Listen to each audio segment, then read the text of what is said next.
on authoritative reviewing. Okay, hello everybody, and welcome back to another episode of Man Takes Shoes Out of Box, the episode where you get to sit there and watch me take some shoes out of a box and tell you what I think of them. It's the 20th of January, and these are my first 2 sneaker pickups of the year, so I nearly did a dry January, but lo and behold, we've got a couple here. One is a pair that actually came out towards the back end of last year, so this is, in true Sneakonomics fashion, a review that's coming to you incredibly late, but effective nonetheless. And the other is a pair that I have been thinking about picking up for a little while now, and decided to come up on having moved off a pretty hyped up pair of sneakers from my collection. So let's get into it with, first and foremost, the ASICS Gel Venture 6 collaboration with Hidden New York.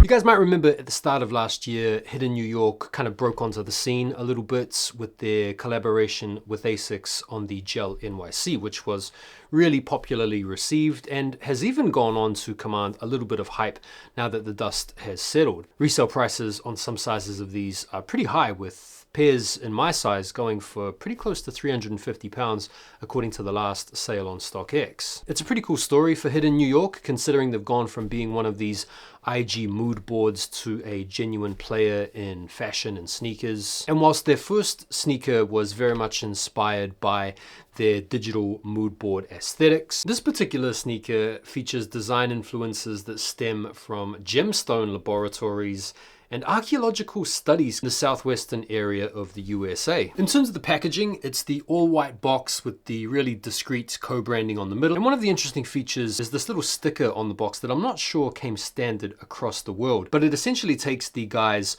of a testing kit type sticker, with the obvious nod being to this whole testing of gemstones in laboratories. So I thought that was kind of a neat little touch there. They've also got their own co-branding at this point, ASICS Hidden International, which is pretty sweet. And when you open up the box, you get a map inlaid in the box, which I think are both Tokyo as well as Manhattan, which is obviously a nod to where Hidden New York are based, as well as where ASICS are from in Japan. Right, so in terms of pricing, it's an interesting one. I got these from a retailer here in the UK called Offspring for £150, but if you actually go on the ASICS website, bro, they're £165. How does that work? If you were interested in picking up a pair of these, the good news is that they're pretty much sat in most retailers online currently, and so the reception to these wasn't quite the same type of reception that the first pair got. I'm not sure if it's maybe down to the fact that they produced a whole bunch of pairs of these, or maybe it's just because this aesthetic doesn't play to the masses palette like the Gel NYC does. Right, so breaking down the materials, the base layer is this ripstop mesh, which is quite spongy. It's quite soft to the touch, pretty easy to crease it would look like, but also features a pretty breathable vibe about it too. The main color offsets features through the ASICS logo or the stripes on the side, which are in this turquoise colorway, which is a nod to these gemstones. You've also got the silver metallic synthetic overlays that accompany this. There are also some really subtle reflective accents as well. These feature around the top eye stays as well as the front of the shoe. And then you've also got this rubberized unit that pretty much envelops the entire bottom of the shoe, acting as a sort of splash or mud guard, and this also gives the sneaker a little bit of rigidity, and this is pretty much what the whole Venture 6 is about. After all, this is a trail inspired running shoe, and so it gives the sneaker a little bit more of a rugged aesthetic, as well as some more durable utility about it as well. In terms of the hidden touches, you get a little bit of co-branding on the bottom of the midsole. The back pull tab features a hidden logo. You've got a little lace loop at the front in the Hidden New York classic green, and then you've also got some co-branding on the left tongue. Rounding it out, you've got some custom insoles, again featuring the Tokyo as well as Manhattan maps. They come installed with some oval laces that are pretty decent, and you also get an extra set. This extra set are some clear TPU laces with these silicone dipped cord ends that at least from what I can see, don't look like they'd be particularly practical to chuck in there. The padding around the ankle collar is pretty minimal. Tooling is the rear foot gel technology, and then you get this really rugged trail specific traction pattern. All in all, the aesthetic of the shoe is very simple, pretty understated, pretty low key. In terms of sizing, I'd heard that these were running like a half size too big, so I half sized down from my normal true to size UK 9.5. These are a UK 9 and they fit absolutely fine. Really comfortable, really lightweight, good level of support.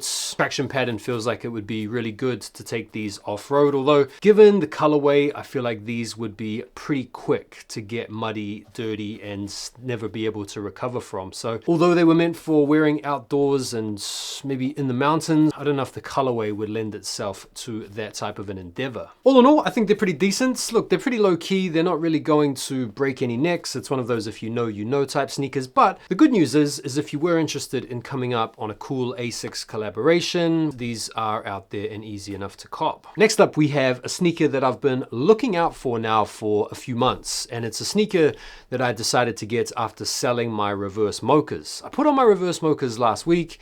I wore them into town and I thought, bro, these are way too big for me. They were a UK 10. Normally when it comes to Jordan 1 lows, I tend to rock a UK 9. Why I had a UK 10, I'm not sure. I think it might have been because of when I copped them, they were out there and available for a half decent price. But anyway, I was wearing them thinking, bro, these are way too big. I really should get rid of them. So I got rid of them. I sold them on my IG for £875, I think, which is pretty close to what I paid for them originally. And then I used that money to buy these Travis Scott SBs, which I paid £725 for. So let me know what you think. I think reverse mochas out the door for $875, Travis SBs in for $725. I feel like that's like a pretty good sort of balancing act. These are in really good condition as well, as you can see. Not much in the way of star loss or heel drag or general wear. They have been worn a few times, obviously, and it's really good to get OG all with these. But this is a pair that I really came around to after seeing them on feet, in person and online. And I don't know if that happens to you guys where you might be down on a shoe or not really rating it until you actually see them in hand or in person or on foot. Then your mind just switches and then something about them makes you want to cop them. That's what happened to me with these. So I'm really delighted to add these to the collection. It's good to get a hype shoe out and then replace it with another hype shoe to keep the collection strong, in my opinion. And I'm looking forward to towing these very soon. So those are the first couple of pickups of the new year. Can't say I'm completely bowled over with the ASICS, although they are really light and really comfortable. Really stoked to have the Travis SBs in, and I want to thank you guys for taking the time to watch the video. I'll see you guys on the next one. Take care for now, and peace.